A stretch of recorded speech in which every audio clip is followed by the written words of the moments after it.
The first thing to remember in the event of a nuclear explosion is to take immediate cover. The shockwave from the blast can cause significant damage and injury, but taking shelter can significantly reduce the risk. If indoors, move to the center of the building, ideally into a basement or underground area. If outside, seek shelter in a sturdy building or get down in a ditch or culvert, covering your head and neck to protect against flying debris. Once the initial blast has subsided, the next concern is fallout, the radioactive particles that are propelled into the environment. These particles emit several types of radiation: alpha, beta, gamma, and neutron. Each type has different impacts and requires different precautions. Alpha particles, while not penetrating, can be harmful if ingested or inhaled. Beta particles can penetrate the skin and cause radiation burns.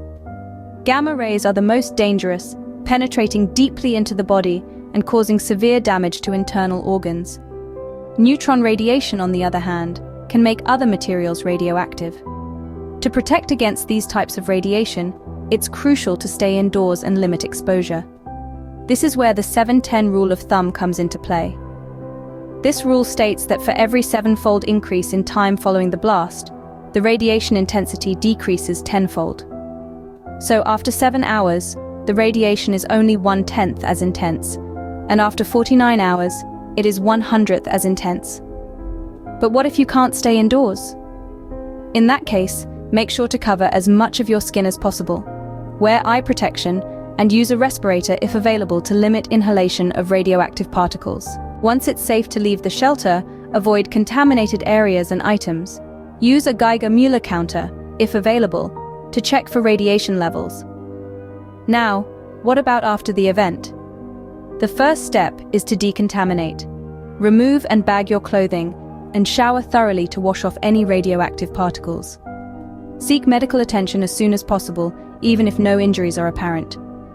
In summary, the key to surviving a nuclear explosion is preparation and understanding. Knowing the types of radiation and their impacts, taking immediate cover, adhering to the 7-10 rule, avoiding contamination, and seeking medical attention are all vital steps in this process.